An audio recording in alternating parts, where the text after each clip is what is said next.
everyone, it's Josh from Guardian Training Consulting. Welcome to Shotgun 101. So the reason I did this video is the #1 gun that I get asked about pertaining to new gun owners and particularly to home defense is the 12 gauge shotgun. So what we're doing in this video is dispelling a lot of myths and doing quantifiable data downrange so that you understand what you're getting yourselves into. So for home defense, I recommend a double-aught buck or 00 buck. I do not recommend for home defense your slugs because of the over-penetrative value of that. The other thing that I recommend is having some type of sighting system, whether that is a front bead or a full ghost ring style sight, or on both of these shotguns, a red dot sight. So first thing we're going to be doing is we're going to be actually patterning our shotgun. So we're actually going to see what our shotgun does at different ranges. So we're going to do from 7 yards, 10 yards, 15 yards in the back of C2 Tactical here at 25 yards. Again, not all shotguns as well as shot shells are created equal. So we're going to start with just a standard Remington 870 Police Magnum. Has no choke in it, just a standard self-defense or law enforcement style of shotgun. So we're going to be shooting the Suprema double-aught buck, your bargain brand, and we're going to push up to the more expensive brands, and we're going to see how they compare and contrast.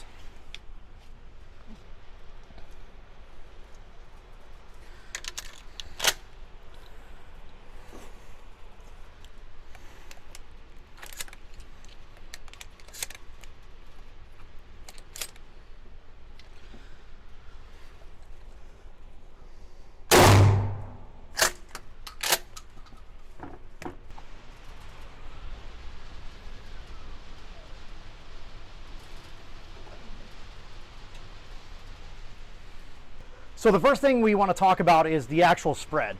One of the biggest myths regarding shotguns is that they spread immensely. So you can see with this Remington 870 with a bargain brand style of ammunition, you can see we've got approximately 6 inches or so of spread, in a 360. So what I typically tell people is the rule of thumb is approximately 1 inch of spread, right, from that 12 gauge or 73 caliber, approximately 73 caliber per yard of travel. So 1 inch of spread per yard of travel, or every 3 feet. So we were 7 yards away, we're approximately 6 inches of spread. That's where we're at. So the big thing we always get asked is, can you miss with a shotgun? Yes, you can. So if you actually hip fired this gun, the probability exists that you could actually miss the target. So now we're going to shoot the target at 10 yards.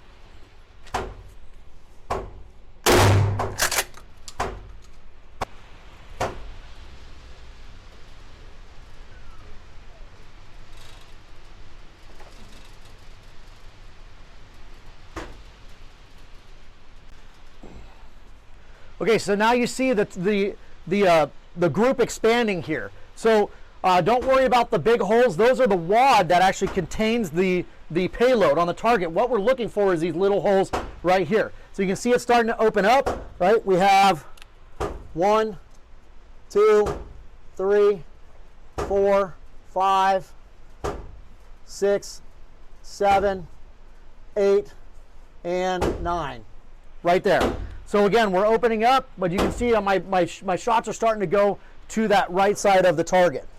So now we have the target at 15 yards.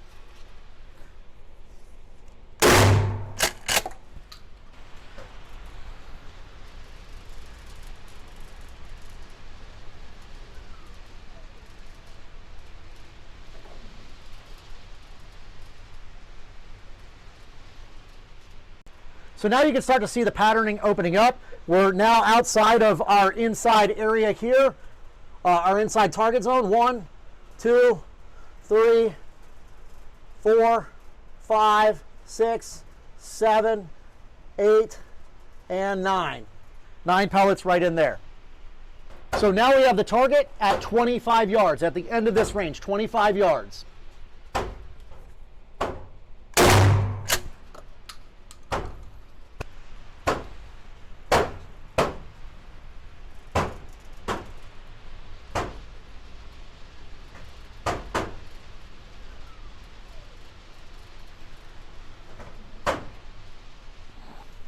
So now we can see at 25 yards, what do we have here? We have one stray pellet.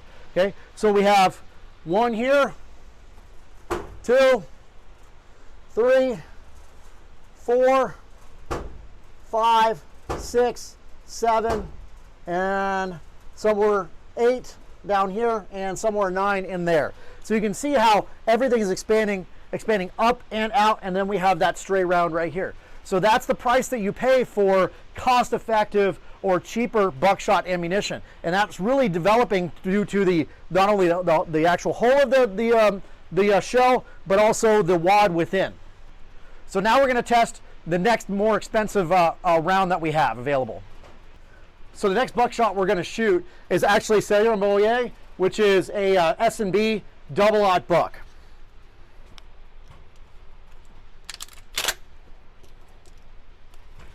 So again, this is more of a bargain brand range style of buckshot.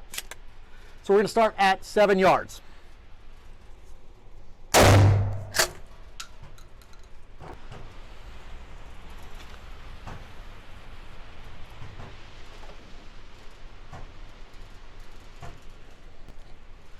So you can see here the wad is up in the top right.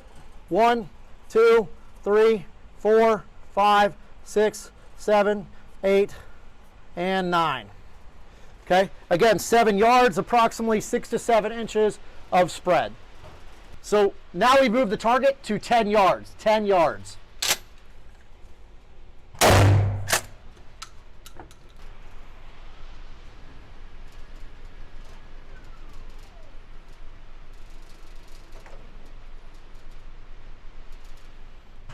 So you can see here, we're starting to open up. We have 1, 2, 3, 4, 5, 6, and then 7, 8, and 9 are in this area here. But you can start to see my shots are starting to go outside of that center zone. So the next distance that we have is 15 yards. 15 yards.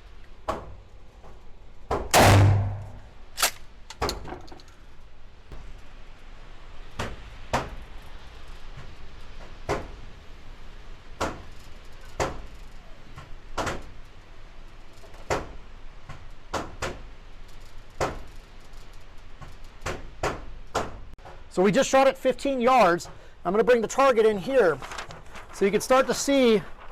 The round starting to the actual payload is starting to shoot low. 1, 2, 3, 4, 5, 6, 7, right there, and then 8 and 9 is going to be in that center area. So we're starting to spread out a little more as we go out to that distance. So the last distance that we have is 25 yards here at the end of the range at C2 Tactical here.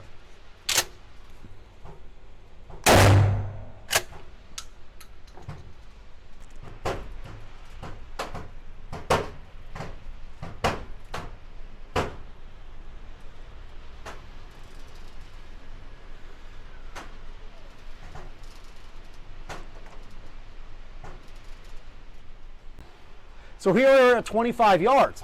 So you noticed at 15 yards, a lot of my shots started going low. But now you can see I've got a couple, 1, 2, 3, 4, 5, going a little higher, right? And then a couple in there. So the rest of the 3 are in that center area. So you can see it's starting to open up as well as starting to elevate. Again, when we get more cost-effective shot shells, right, out of a standard style of shotgun, right, we become a little more consistently inconsistent with our patterning. So the next rounds we're going to be using is the Hornady Critical Defense double-aught buck.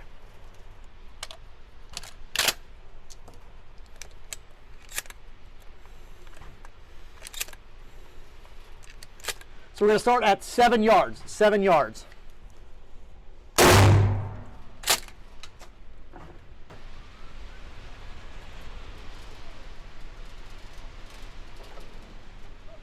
So you can see here we're getting a lot tighter. Obviously the cost per shell in this ammunition is getting more expensive, and we're getting into that realm of your law enforcement or duty style of ammo and actually designed for defense. So you can see at 7 yards we have approximately a 3-inch grouping at 7 yards. You have the wad that went straight through, 1, 2, 3, 4, and then the rest of the 6 went into this large hole at 7 yards. So now we're at 10 yards, 10 yards.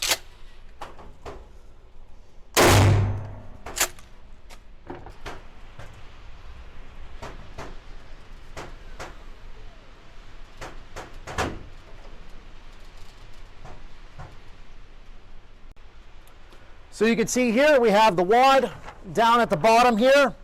We're not going to concern ourselves with that, okay? But you can see how it hasn't really opened up that much, right? We're at 10 yards. So with that rule of thumb that we talked about, 1 inch of spread per yard of travel, we should have 10 inches of spread. But you can see here, 1, 2, 3, 4, 5, 6, 7, and then the rest are in that area. So you can see how tight of a pattern we have. So what I'm doing is concentrating all of that payload into a very small area, which creates devastating effects. So the next range we're going to be doing is 15 yards. 15 yards.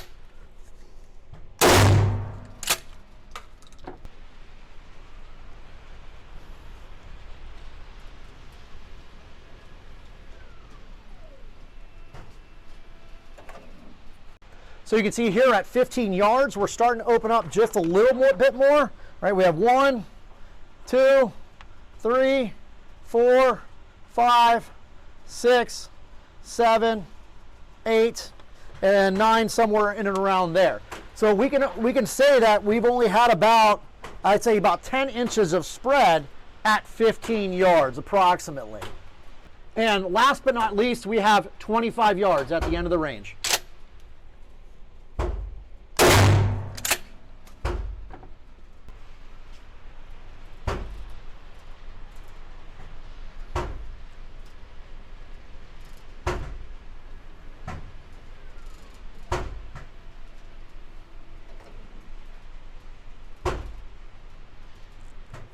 So we're at 25 yards. You can start to see it start to open up now, right? We have 1 over here, 2, 3, 4, 5, 6, and then 7, 8, 9 are down here. But you can start to see we have that 1 flyer up in the top left-hand corner. So the next one we're going to be doing is our Winchester Ranger.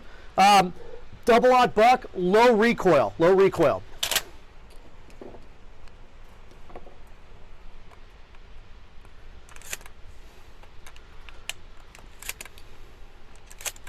Okay, we're going to be at 7 yards, 7 yards.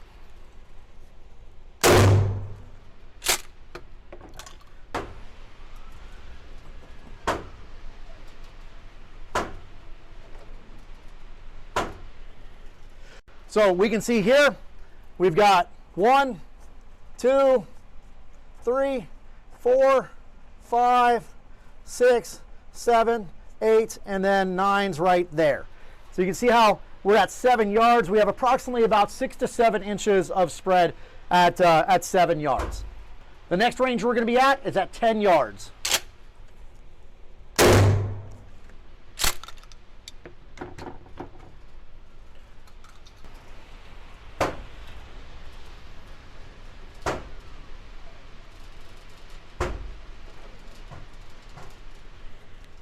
Okay, what we can start to see is 1, 2, 3, 4, 5, 6, 7, 8, and 9's right there. Okay, so we have 9 pellets. We have approximately, I would say about 10 inches or so of spread. So the next range we have is 15 yards. 15 yards.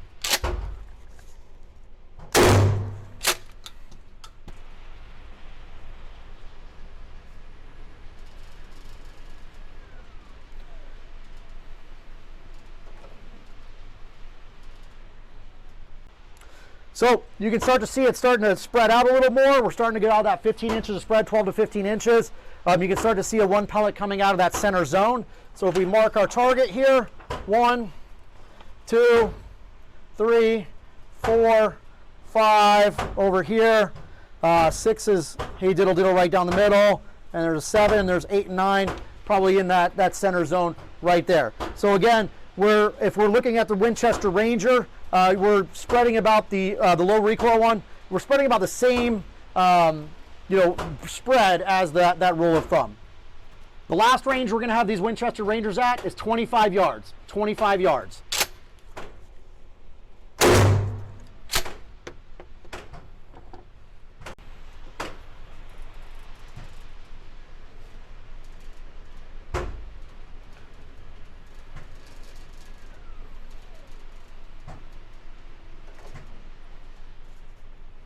Okay, so what we're starting to see is the pattern opening up at 25 yards. You can see up here, we have one in the head here, 1, we have 1 completely off target, 2, 3, 4, 5, 6, 7, 8 over here, and then 9 down there. So we can start to see the pattern opening up at 25 yards. So Winchester Ranger is typically a law enforcement load used by law enforcement in lethal shotguns, but you can start to see when in Remington 870, there's a standard police magnum, we're really starting to open up at that 25-yard mark. All right, guys, now we're going to do a federal double-aught buck law enforcement flight control wad.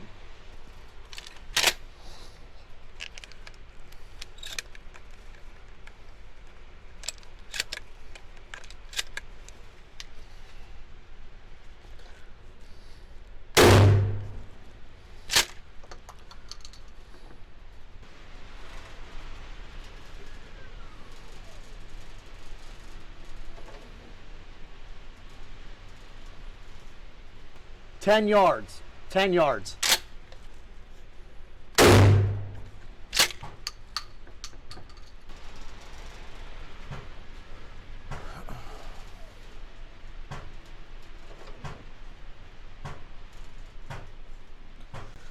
So you can see now we have 7 and 10 yards. So 7 yards was pretty darn close. This is your 7-yard area, approximately about 2 inches or 1.5 inches of spread. And now we go to 10 yards, we've got probably about 5 inches of spread. So you can see that these pellets are only spreading about half the rule of thumb that we were talking about. So now we're going to go to 15 yards. Okay, 15 yards, 15 yards.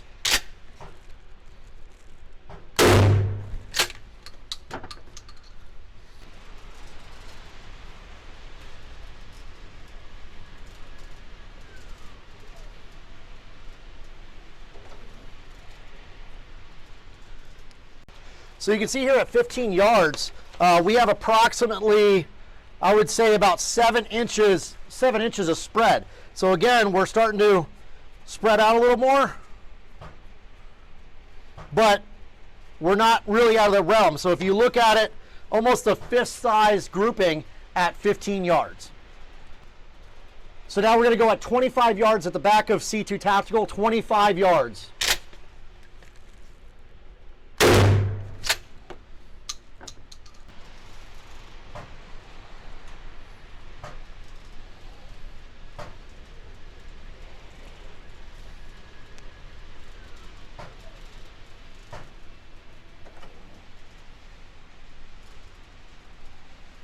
So you can see a majority here. We're coming up to the top here. 1, 2, 3, 4, 5, 6, 7, 8, and then 9s in that grouping right there. So we really only have one outlier. A majority of them were again stayed in that center box right there. So you can see that this is hands down, in my professional experience, some of the best rounds on the market. So again, you were looking at about $1.20, $1.25 per shell.